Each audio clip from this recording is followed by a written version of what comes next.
You're tuning in to the Black Hollywood Live Network, featuring news, interviews, and commentary on all things Black Hollywood. Hollywood redefined. From Los Angeles, California, presented by Maria Menounos and streaming live thanks to Akamai Technologies. This is Black Hollywood Live. Next, featuring intimate and in-depth interviews with Black Hollywood's next edition of stars and influencers. Black Hollywood Live. Hollywood redefined. You're listening to Black Hollywood Live. And now, the host for Black Hollywood Live, Next.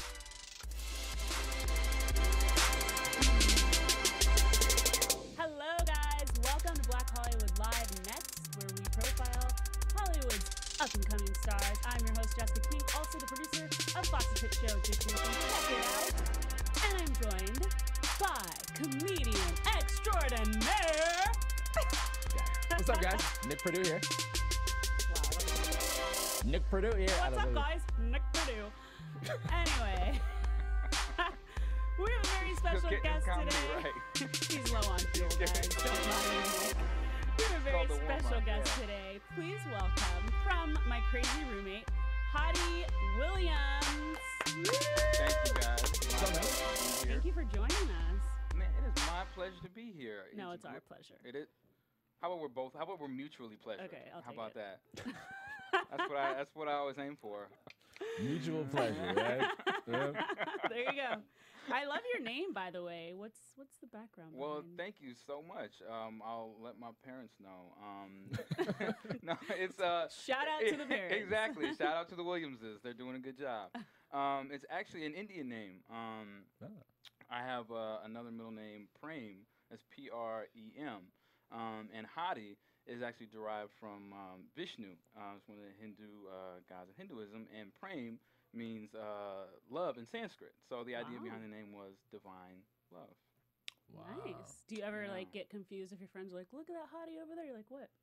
Actually, I don't have too many friends that say that, but Look at that hottie over there. if I did, I would really side-eye them like, what did you just say? Hey, bro. Look at that hottie over there. What? I don't know. Check out that hottie's booty. Right. What? I don't know. But it's funny. It's one of those things like being introduced. It's like when I say it, I'm like, oh, yeah, hey, my name is Hottie. It always gets a very interesting reaction. Guys half the time are like, dude, I ain't about to call you that. Like, that's not going to be how we relate to one another. They're like, it's like I just said delicious or something. So there's that side. And then women will kind of react like, oh, is that what you think? That's how you feel about yourself? Great pickup line, buddy. Exactly, right, and that kind of a thing. Like, but then there's ones who are like, oh, well, you are there, so So it goes both ways. Nice. I love it. Well, as you may have noticed, we take deep into your roots on this show here. So we're gonna start from the very, very, very, very beginning. Oof, let's do it. So when your mom was pregnant with you, kidding, not that far. It was a great time for me though, really. The womb. I was just hanging out, swimming, perfecting my backstroke, all that good stuff. All right, but for real, you started in this industry at a very young age. At the age of 6, you were already familiar with the stage. I was, it's funny. I started doing theater before I probably really knew what it was. I got involved doing like spiritual plays, and that's where my first start was. So back hidden somewhere, there's like 1990s video of me doing, doing these plays that I'm trying to recover so they don't get out. But We actually have it right here. Cut to. Since you mentioned it. But yeah, it's something that I started doing early, and I don't think I really identified clearly like, oh, this is what I want to do. But thinking back on it, it is something I think that I enjoyed. And as I got older, especially as like I was going from middle school to high school, that's when I really got more serious about it. And actually, I got an agent, was taking classes, and was, actively pursuing, a career at it. Yeah. And I think that's probably where I learned one of the most important things for me as far as just the business and how the ups and downs of it go. Because when I started, I was used to, being told that I was talented, I was good, that that being nurtured and supported. And sometimes when you step out and start doing it for real, you don't always get that Yeah. immediately. Yeah. You don't get that immediate feedback of like the thumbs up, the good job, kid. It's like, Mhm. no, next. We'll yeah, don't worry about it. And so it was kind of tough. And I think after pursuing it so young, I really kind of got discouraged and stopped acting for a while because it was just like this ain't fun. Like going to these auditions and kind of chasing these roles and then seeing your role on TV, like that was my That part. was mine. This, Yeah. So that kind of thing pushed me away from it. But it wasn't until I started doing theater again in high school that I kind of You came back rekindled. to it. Yeah, it really was like I rekindled that love for it. So. Well, when you were a kid and you were doing it, you've Mm. mentioned in past interviews that your parents were very supportive of creativity and always encouraged you and your siblings to pursue those kind of creative endeavors. Do you think that had an influence on your love for doing the stage readings and the TV commercial work that you started doing? It's funny because they always told us we can kind of do what we wanted. They never set a course like this is where you need to go. And so once we showed an interest in something, they would support it. And so when I expressed like, hey, I want to do this, like they were right there with it. Like my mom was the one taking me back and forth to auditions because we lived in Calabasas, which for folks who don't know is like 30, 45 minutes from anything Hollywood related. It's where the Kardashians live. No, yeah, you say that now, it's like, Like, exactly. oh yeah, Kris Jenner. I was like, oh, yeah, of course. Yeah. Terrible. We're down the hill from them. Yeah, exactly. But that support was right there. Otherwise it's just like I'm stuck in Calabasas wishing I could do it, but they were really the ones who were able to make that happen for me. Well, a lot of child actors kind of go through this rebel phase as they grow up. For example, you have Miley Cyrus, who grew up out here, and she is blaming a lot of her current actions on the fact that she feels that she missed out on her childhood, and so she's being a child now. As someone who grew up in this industry, kind of intertwined in all of it, how do you feel about her comments? Do you ever relate to anything like that? Or?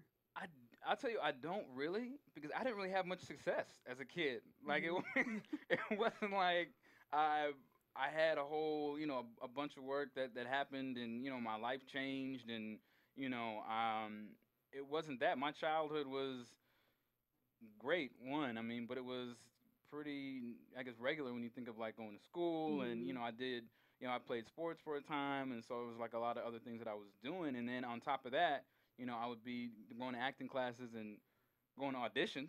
That was probably the aspect of my childhood that might have been different, but I had a childhood, and honestly I look back on it now, like that's one of the things that I appreciate about having some success now and being at an age where I can appreciate it, and it's not something where I feel like, oh, I'm missing out. Being at a point where I'm all right with it. I'm very much able to handle it. There's no Michael Jackson missed out on the childhood moments happening. It's like nah, I'm cool. I had that time, and I value the fact that there was some adversity because that kind of showed me that I did really want it, because otherwise I would have gave up on it a long time ago. Yeah. So, Wow. yeah. That's good. So you grew up in Calabasas, That's correct. right? That is you're a right. West Coast LA kid. So growing up in LA or Calabasas, like do you feel that it shaped you, and the person you are now because, these mean streets of Calabasas It's rough. are tough. It's I'm tough from out the there in east the side, hills. by the way. Throw that See? up. So Yeah, it's even east side of Calabasas. Folks don't know. The Kardashians, they're on the west side. Very They careful, don't very- come over to the east side. They don't know how it gets down over there. No, Calabasas is a really, it's a really nice area. Folks go there to retire and buy big houses on the hill and stuff. So growing up there, it definitely had an impact on, I guess, my viewing of things because I went to school and grew up around folks who tended to be a lot wealthier than I was, and so I noticed that with them there were a lot of things that they were given and kind of handed to, and with me, my folks, even though my folks did well, but not to that degree, and so I had a job when I was 14. Like we had to, when I first started, wanting things, that my parents didn't want to get. It was like, no, you're gonna have to go. You had to work for it. Yeah, you're gonna go get that. Go throw on that Taco Bell hat, kid, and wrap burritos. So that's what I did. So there definitely was, an aspect of you're gonna have to, go after and earn what you want. And so Calabasas, I definitely credit with, giving me a great starting point and a great. I mean, the education was fantastic. I appreciate Calabasas now, but it was definitely like I was especially being black in Calabasas. It's for folks who don't know. There aren't too many of us like out two of you there. out there. Needle in a haystack. Yeah, Exactly. there aren't so many. It's like my family, like the Smiths. There aren't a lot of us out there. So, having that as an experience, I got kind of used to, I guess, kind of standing out in that aspect. And just kind of, this was good practice for, I guess, navigating Hollywood a lot of the times, because you'll be in situations where, you might be the one of few, black folks around, and you got to be comfortable with that. Right. Sure, you can always go to like a Kardashian cookout, you know what I mean? So you can feel right at home. Yeah, exactly. Because they got nothing but brothers up there. Yeah, exactly. Me and They love Lamar. black men. Exactly. That's what I'm saying. Me and him, we'll be hanging out. You, Lamar, Kanye. Kicking it. It's terrible. It's funny though, but seriously. Yeah, I'll be right at home. But now you did theater in high school, right? Yes. So what was your favorite production that you did when you were in high school? Oh, that's easy, actually. We did a murder mystery night Wow. where I got to play a detective. And it wasn't just any detective. I got to... So at the time, my hair was a lot longer, right? I had got it into my head that I was going to grow this afro, and so that's exactly what I did. Like, if you look at high school pictures, you're like, what is wrong with that kid? Why does he think that's okay? So it was Talk like about this, standing out. No, exactly. If I didn't already, if it wasn't enough, I had like hair out to here, literally. And so I played this detective, and because like with the hair, and I put like this whole kind of like funky 70s twist on it. So he was kind of like this. Like a bell-bottoms detective. He was like a bell-bottoms detective who had like a little bit of a dragnet, hard-nosed twist. Wow. So it was like it was a really fun thing to do, and I had this like long trench coat that was real like old school. Like it kind of reminds me of like Mod Squad-ish a little bit. I think that probably was what I was going for there. But that was, that one goes down in the history books for me because that was a lot of fun. Yeah. Well, after your murder mystery, you left the mean streets of Calabasas. Saying I barely made it out, by the way. To get your BFA at Howard University. Yes, indeed. So at this point, you already knew that you were interested in theater and acting. You were already in LA, which is already kind of a one-up on a lot of people that have to make the trek across the country. So why was it important for you to continue your education rather than jumping right into acting and tackling Hollywood straight out of high school? Well, college wasn't really an option. College was like, you're going to do it. My parents made that very clear from forever. So it wasn't a matter of, well, maybe I'll just, skip it. Yeah. Nah, it wasn't really going to work that way. And actually, I didn't plan on leaving LA originally. Like I got into SC and Loyola Marymount and Occidental, and I was going to pick one and stay here.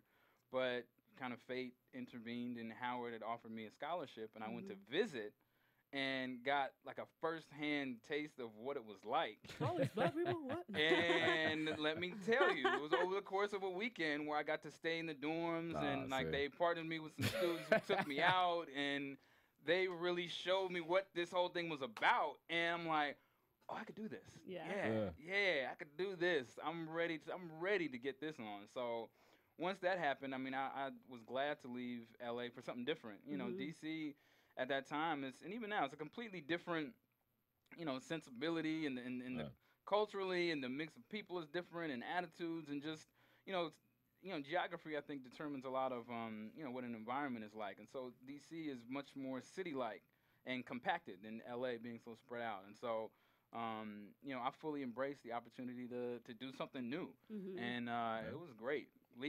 I counted leaving LA at that time was one of the best things I've probably done. Wow. Yeah. Well, looking back, do you Mhm. think that the training that you because you studied theater Mhm. there as well, right? Yeah. So looking back, do you think the training that you received there makes you a better actor today?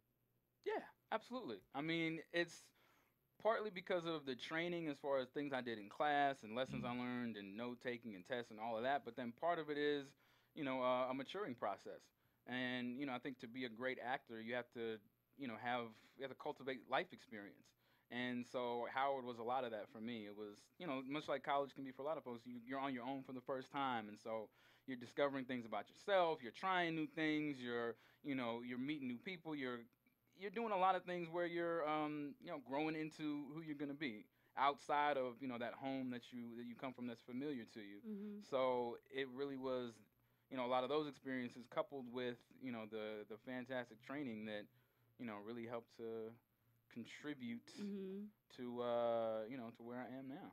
Yeah. Well, you mentioned earlier in this interview, you started acting and then you kind of stopped for a while and you weren't into it as much and then you got back into it. Mhm. So at the time when you were going to college, did it kind of give you a sense of comfort to know that at any given point in your life, you could always have something to fall back on, have like a plan B?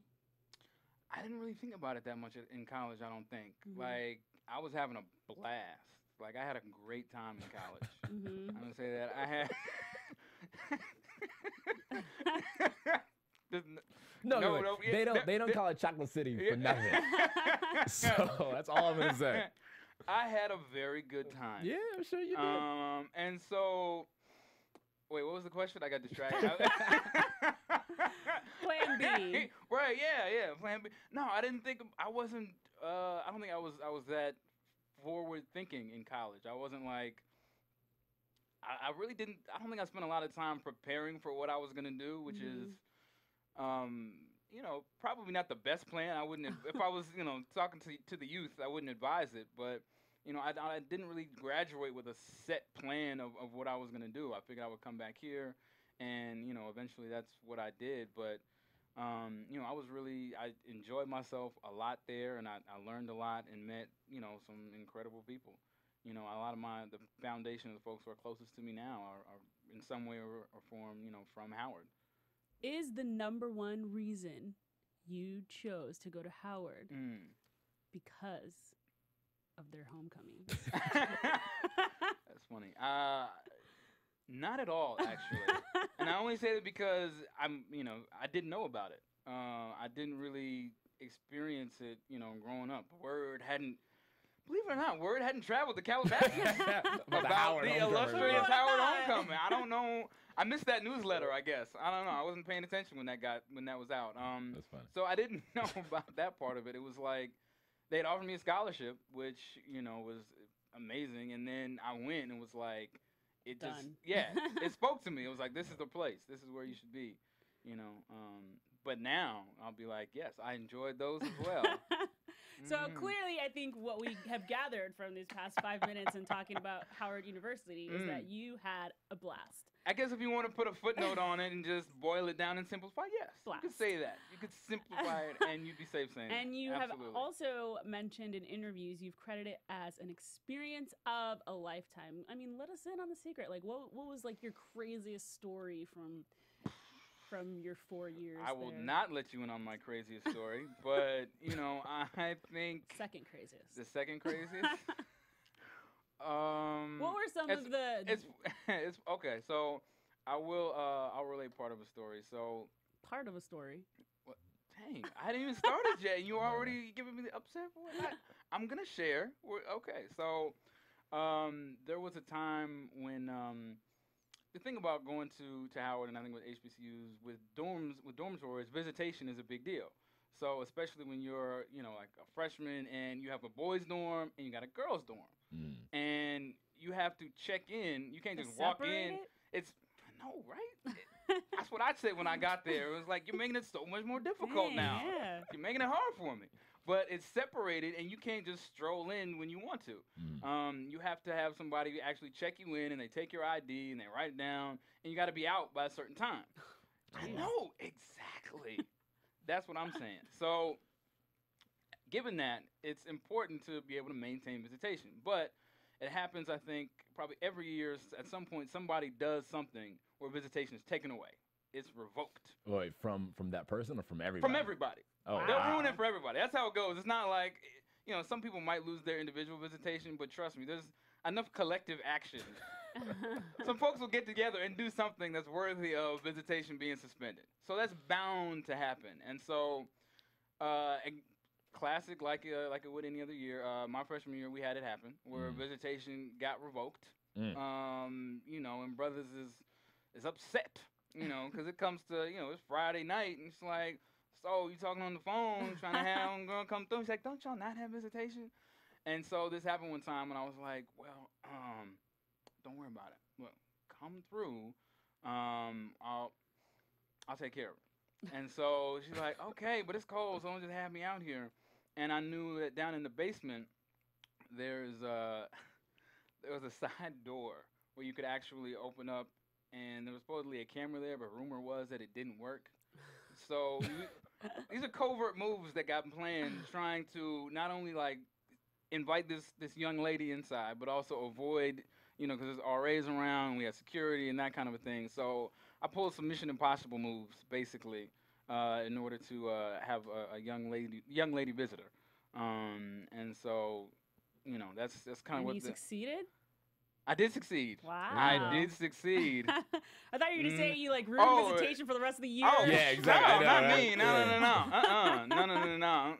No.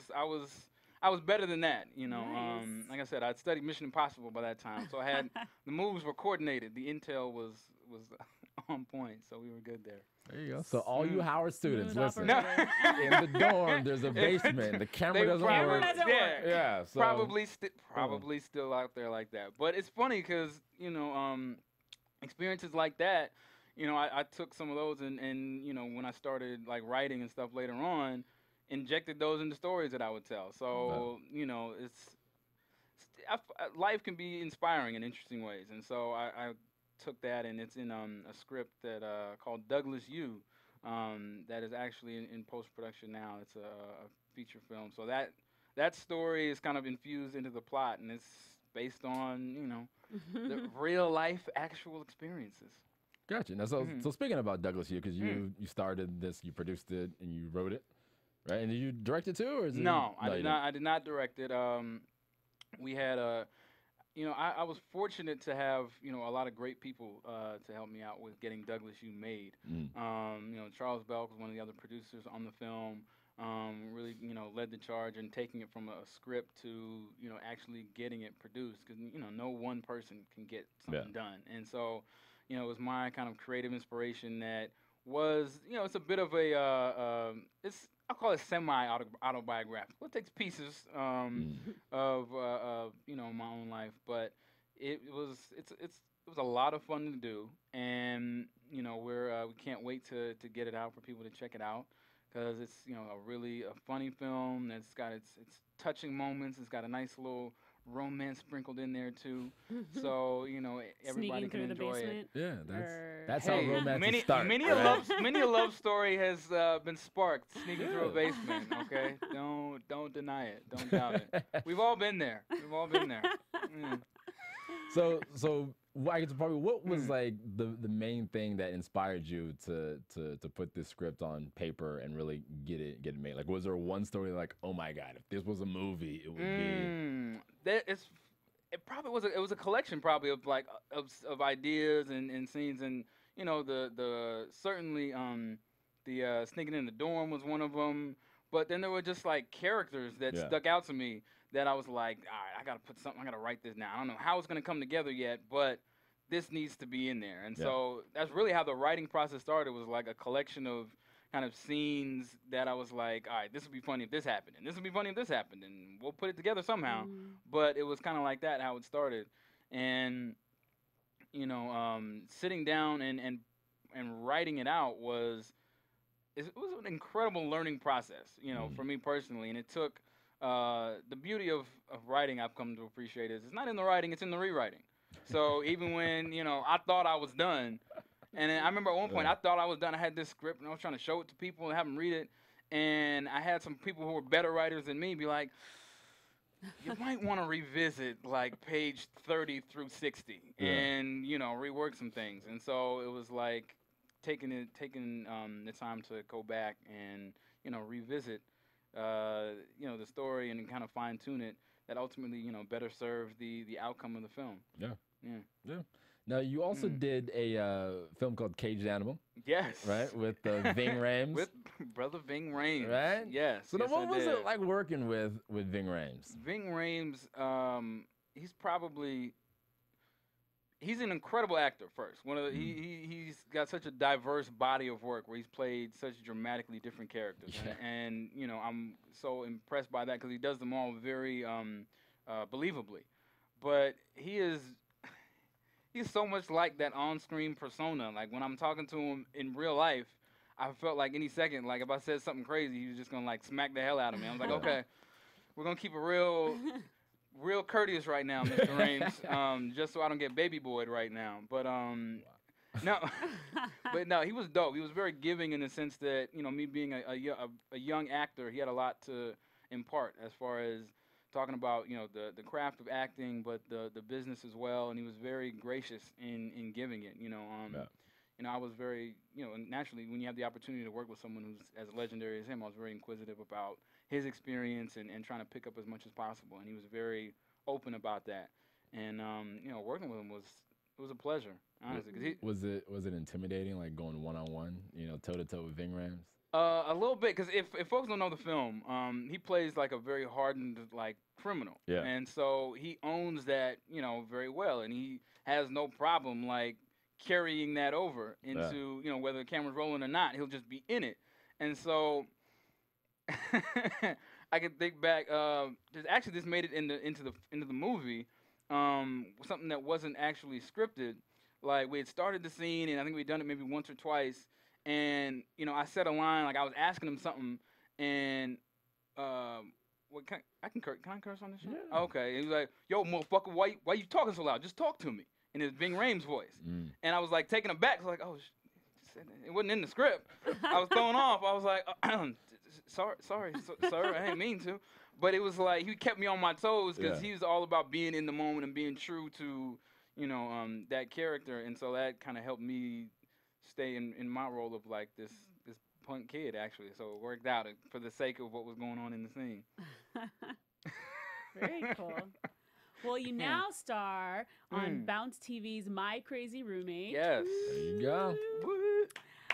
You play Future, the spoken word revolutionary. That is absolutely right.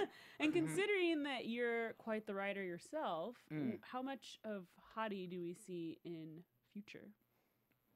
That's a good question. I mean, I think for me, with any role, a part of me kind of gets shown. But with Future, I did have a special love for Future. And I tell you what, I've done like this much spoken word in my life, so it's not like I feel like I have a little poet in here somewhere. But going to Howard, I knew those guys. Like I knew dudes who were like wore like a mesh tank top and was like talking about sister mother to the earth. Queen beat, and then it was just like, yo, dude, are you serious, right? No, snapping and being like, for real, people, we need to understand the trees are our friends, and when the wind bends, and it's like, yo, what are you talking about right now? So I love Future so much because I get to pull on those things that I remember and be able to put that into it. So you get a lot of my experiences in Future, and so. I have the best time, playing that character and seeing, the stuff that they write for us to do, and then having a little bit of extra freedom to like add some of those things that I'm familiar with, and so it's great. You do see a good amount of me in there. You do. Are there any parts of your character in particular that you relate to? Yeah, I mean, I think he's a very he's very aspirational.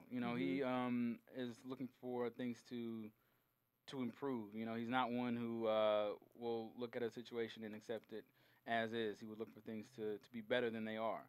And so, that's something that I try to have that same kind of view of things, to, always look for a way to improve a situation or he's helpful as well. So I have Mhm. that aspect to my personality for sure.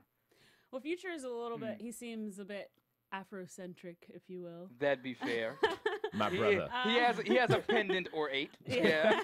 Yes. Yes, What indeed. initially attracted you to this role? Well, when I first read the breakdown, like when I say immediately, I was like, I know this guy. And when I actually got a chance to read the script, I was like, oh, I want this so bad because I know that I'd be able to have so much fun with it. And you know, I can be, I have a real goofy side, and so Future, even though he is as righteous as he is, a lot of stuff he does is like, dude, will you sit down? Like, go sit down somewhere, please. Yeah. And so I get to like step into that fully. Like we haven't seen any of the episodes where we actually I do some of the spoken word stuff. I don't think we have aired yet. And so they let me just kind of like get up there and go with it. So, some of that stuff was like some of those off the wall, but hilarious moments was kind of like doing that freestyle, Yeah. spoken word poetry with like some bongos, just like knocking it out. So, Well, we've had quite a few of your castmates on here. You have. We've had Brittany, Layla, Greg, and now you. You guys all seem like a really fun crew. Like, what is that atmosphere like on set with all of you guys together? That is absolutely a great way to describe it. I mean, I couldn't have asked for a better group. I think even though we didn't know each other at all coming into this experience, almost immediately by like the second day, it was like we're cracking jokes with one another, we're having fun together, and this is before we're even shooting anything. This is just us like talking and stuff on the side, and then when we actually got on the set and got to play around and interact, I think that's what comes out. That's what makes a great ensemble work, and we have a great dynamic with each other. Like we genuinely enjoy hanging out, which is one of those things that I see. Folks don't always get a chance to say that about people that they work with. Yeah. So I feel very fortunate to have that be the case with this group. It's important. It absolutely is. If you at a job and you can't stand the people you work with, it's like, I can't wait to go home. See, I know. I understand. I throw a little shade. Yeah. I had to throw a little shade. Yeah. Wow. I really throw shade over at Jessica, so I have to throw a little shade. Wow. So, Hattie, Quick transition. Yeah, moving on.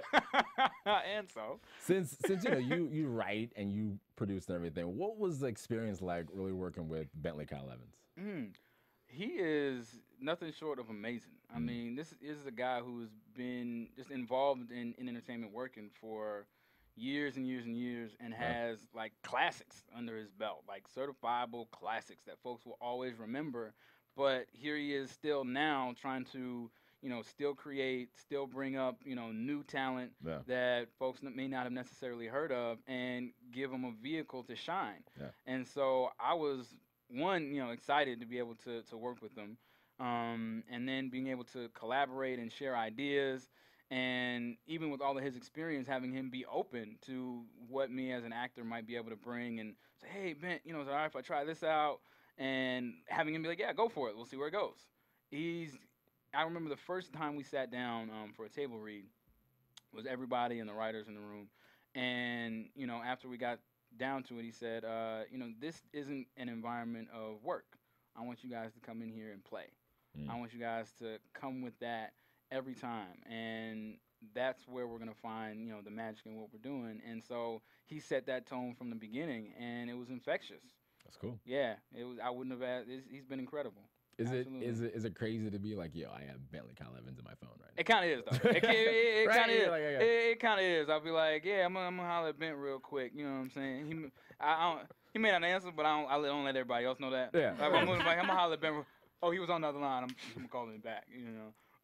But it is. It's because it's like he's been around, for so long, and so being able to be like, yeah, like I've worked with him on a project. It's something that it's a fantastic feeling. Yeah. So now with 5 episodes left, right, in this first season, what can we expect to see from Future? Things only get better for Future. Things only get more entertaining from Future. Like I said. Romantical, maybe? I think I got the word that they wanted to save that for season 2. So what we need folks to do now is tune in so we can get that season 2 pickup, and then Future can, step out and really have the opportunity to find his sister queen, mother to the earth, daughter to the sun, and have that romantic opportunity. Yeah. So we don't see that yet, but we do have some hilarious stuff still coming. So you want to make sure every Monday night, 7 p.m. Pacific time here, 10 p.m. Eastern on Bounce TV, that folks are tuning in to check us out. There you go. Maybe Future can have a Nubian white queen or something. Hey, see, you never you never gotta know, play the opposite. You gotta hit them with the unexpected. They don't see that. They don't see that coming. Exactly. She'll have a little afro too. Yeah, exactly. She'll be down for the call. Afro. Wow. It'll be cute. I don't know. It'll be cute. I don't know. You'll have. I don't know. Some Future's core audience might hate him after that, but I feel where you're going though. It'll be comedy, that's for sure. Exactly. That is for sure. Speaking of comedy, so I mean that seems to be one of the main themes in your projects. With your role on My Crazy Roommate. But even a lot of your personal projects are comedy driven as well. And so, but do you consider yourself a comedian? Not in the stand-up sense, because I feel like that's somewhere I really haven't taken it to. But I think my natural personality is more given to comedy, and so that's probably why if I'm writing a project, that's kind of what speaks to me more. But almost a lot of the things I've been doing lately are more comedy. But I've a very strong dramatic background. Going back to doing theater and doing like those classical pieces, doing like the Euripides and Shakespeare and those kind of things. And, it's something that I enjoy doing as well. But, right now, comedy is what's going. So I'm laughing all the way, basically. In the bank. Yeah. That's the idea. That's the idea, yes. That is exactly what we're trying to do. But, yeah, it's something that I love doing. And, I certainly would hope to be doing more of. But the drama is there when the right opportunity presents itself. Brother can get all emotional if he's got to. You know what I'm saying? Was that supposed to be the snap to go? Was that the go snap? Was that the just something in my eye? See, hey, you're great for a Spirit Award. That right there. That right there, that'll do it. Spirit Award. See, that's where I'm going next. Well, as a black actor in this industry, there's a lot of. I had to throw it up. Well, there's a lot of ignorant people actor. out there. As a black yes. African American actor, that I am. There's a lot of ignorant people out there, especially here in Hollywood. Do you ever find that people's expectations of you fall into some of the stereotypical categories, like the token black guy, that funny black guy? Like, how do you manage to steer clear of some of those stereotypes? When you started this question with as a black actor today, I was like, oh, it's about to be serious. Well, you know what? I think is serious. It is. You're right. You're right. It's all serious. I think when it comes to stereotypes, what I've experienced more than anything is what I see is there are types of characters that tend to be very prevalent in TV and film. And when you're up and coming, you're not in a position to necessarily say, I'll do that role, but not that role. Mm-hmm. Like you need to write some depth to my character. Like you don't necessarily have that the chance to do that. And so I think it's important to understand what it is you're comfortable with and what it is you're not. So I've played roles what you might consider like perhaps it could be considered a stereotype. For example, like I did a role for Discovery ID on their show Wicked Attraction. It was a criminal. He was a murderer. He's a criminal. And so folks might be like, you're perpetuating the stereotype of black men in prison. Mm-hmm. I'm like, okay, that's an argument you can have. But for me, it was an opportunity to really explore an ideology and a psychology completely different from mine, and really dive into it and bring it to life hopefully, and create a piece of work that was something that was distinctive and that people could kind of feel and relate to. And I felt like in doing that, it was more than just a stereotype. It was bringing something to life. And I think as an artist, you got to be careful about what it is that you do and you don't do. And ultimately, I think you got to be able to sleep at night with what it is that you do. Me personally, it's more than just that, because I feel like I'm not just responsible to myself. Like, I still have to go home and like look my mom in the face, and if she's like, "Honey, what the heck were you doing here? What is this?" I'll be like, "Oh, yeah, all right, you're right, Mom. I was tripping." So those kind of things definitely come into my mind when I think of doing a role that's potentially considered stereotypical or not. But again, I mean, I can think of, you could say, I'm trying to think of a role that pops into my mind as there's a potential for stereotype a lot, but I think it's what someone can bring to a role to really highlight different aspects and make it a true human rendition. You could look at, I don't know, I'm thinking of Denzel in Training Day comes to mind, but I don't know, you could look at him as like, he's the bad cop, and he absolutely was. But when you're able to bring different dimensions to a character, it's more than just a stereotype. And that's the job of the artist to elevate the material. Are as an there actor. any roles that you would absolutely not take? I mean, I imagine there are.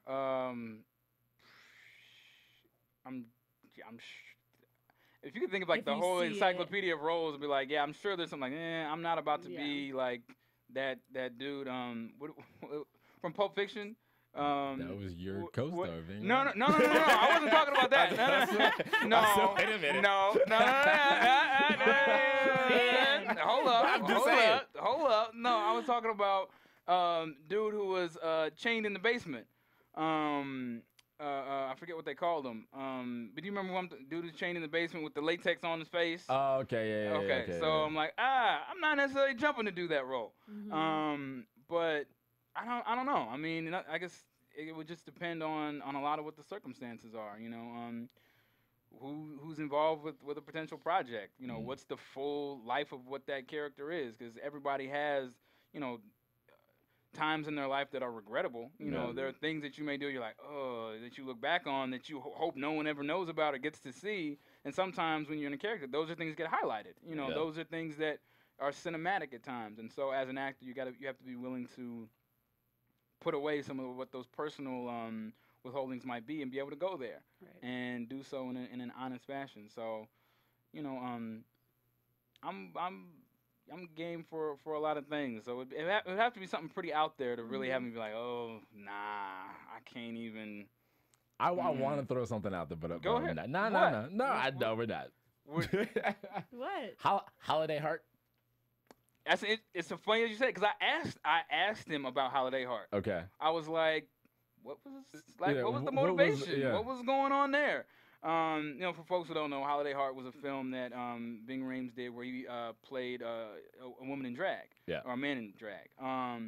And he was like, look, I wanted to do. I loved the script. I really liked the story, and I wanted to do something different.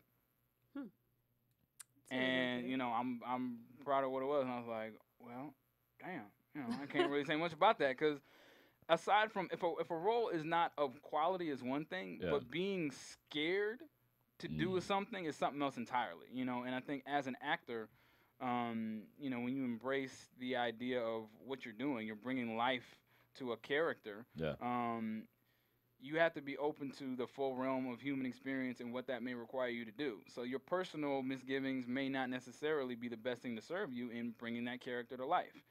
So, I feel like if you're about it, you're about it. And if the project is quality, then there might be fear that that holds you back. And for me, I try to let that not be a motivator as much as possible. If you weren't acting, what would you be doing? Oh, shoot. Let my mom tell it I'd be in law school. But I could see myself and I could see that. I might be a lawyer. I could be that, because there's that there's that element of theater. It's so theatrical, when That's you true. get Right. when you get that your opening statement and the closing remarks, and you get to play out to your audience, which is the jury, Yeah. and get extra dramatic. You know how they do. Yeah. and- Gotta get 'em yeah, to believe you. Yeah, exactly. You gotta sell it. You gotta Yeah. sell it. That's what makes that's what made like folks like Johnny Cochran so memorable. Is Johnny would sell it. Yeah. He'd do the whole glove thing. He had his props ready. He hit his marks and he knew what he was doing. And so there's that element of theater that comes into it so much. So that would probably be. I could see myself doing that. That's a really cool way to look at it. Yeah. What has been your biggest struggle thus far in your career? I think my biggest struggle has probably been it's probably been a personal one, because I feel like at one point I wasn't entirely sure. I wasn't confident in what I wanted to do. I wasn't confident in, even though I was like, oh, I want to be an actor, I wasn't confident in my pursuit. Yeah. And so naturally in that, it was like, things wouldn't necessarily move forward like you wanted to, because when you're doing something half-heartedly, you can't expect, real results. And so I think getting to a point where, kind of what I was just talking about, being an artist and owning that, and, being comfortable with, what that life is about and what that requires, that was probably, I guess, getting to the point where I embraced that was probably one of the biggest, probably one of the biggest struggles. And now it's like, it makes everything else moving forward, I think, easier to accept, because it's like, oh, this is part of the journey. Yeah. It's going to be part of what it is. This is the path that I'm on, and so whatever may come into it is going to be, in some way, form, or fashion, a way to build onto what I want to do. Gotcha. No, but do you feel that you have a better grasp on your career and the industry since you're from LA, you're born here, and you've been doing, in and out auditions? at a young In age? and out. I think starting early did help me in the sense that, I got used to rejection early, and, I had the chance to, like, kind of get over it some, and so it's not as much of an issue. But I didn't really start learning about, I think the real ins and outs of Hollywood and the business and those kind of things until, I came back to LA as an adult and started working, behind the scenes, and, seeing what it takes to put a production together, or put a TV show together, or pull a film together. It's like, it's not just, I show up and here's my script. Like, it's a whole nother world of things that has to happen, before that can even come to pass. And so, I would credit that the coming back with more of, what my learning was than, when I was a kid, not really knowing as much. Yeah. Not really knowing what the full realm of what things really were about. Yeah. Yeah. Well, as you mentioned, you've had the privilege of dabbling in quite a few different aspects of the industry, both in front of and behind the scenes. You've acted, you've directed, produced, wrote. What is your preference? Acting, Acting. for sure. That's Do the you easy feel one. that you're Yeah. a better actor because of your knowledge of all of the different... Oh, without a doubt. Yes, totally. I would say, I started writing. I would say I'm an actor and a writer who has produced, and I have directed some. I wouldn't necessarily put that full director hat on yet. But yeah, I think because you understand when it comes to, storytelling, which is what you do as, in all four of those, it's an aspect of storytelling, but acting is just, a piece of it. But, when you understand the full scope of the story as a writer, you understand your part that you have to play even better as an actor, and you can, better serve that. And even wider as a director, because you're responsible for the collective. And so, I'm certainly a much more, I think, a smarter actor, and an actor who's like much more easier to work with on the set, because it's like I can make it easier, for a director. I can understand if he says, something, I might be able to understand his note better than, I might have not having done it before. So I absolutely recommend that to any and all, like, actors out there, to do another discipline, try another discipline, even if you never are saying, oh, I'm gonna shoot my script or whatever. Try it out, because it'll make you that much more knowledgeable, and you don't know what you don't know. I agree. You do not know what you do not know. So you gotta jump in there and try it out. That's true.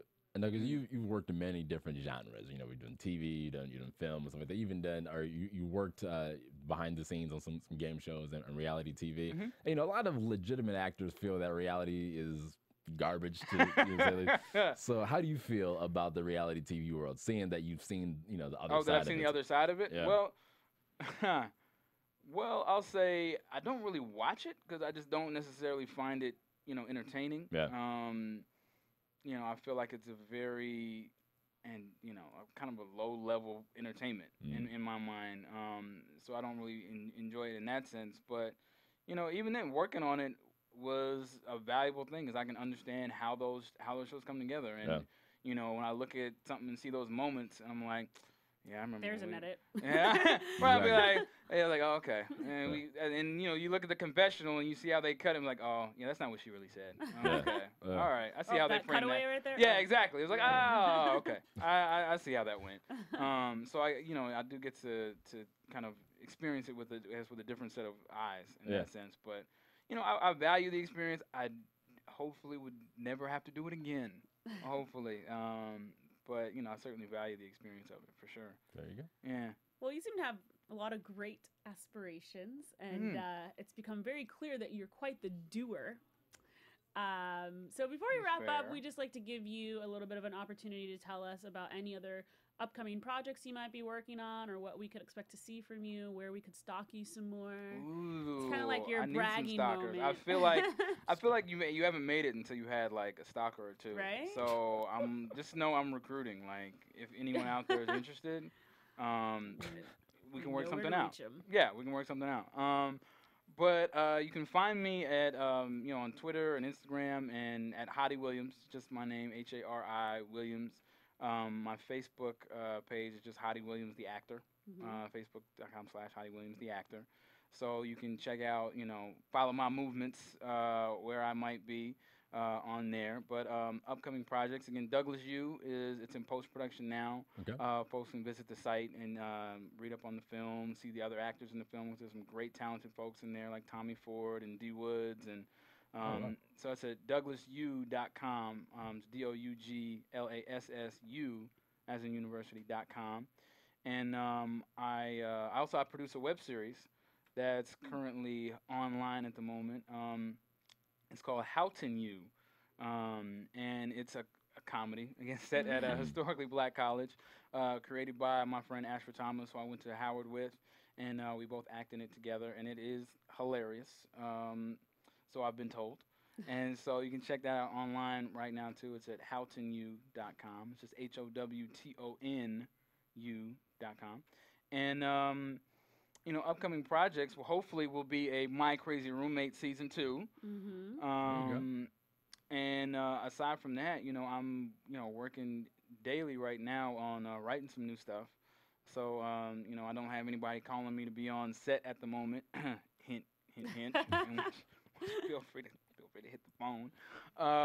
But so I'm writing right now because I always have stories going on in my head that I feel like I gotta sit down and get out. Absolutely. So I got some new stuff coming in that respect, and I think that's probably that's it at the moment. My Crazy Roommate. Tune in for that. Bounce TV. If you don't have Bounce TV, go on the site bouncetv.com. They'll tell you.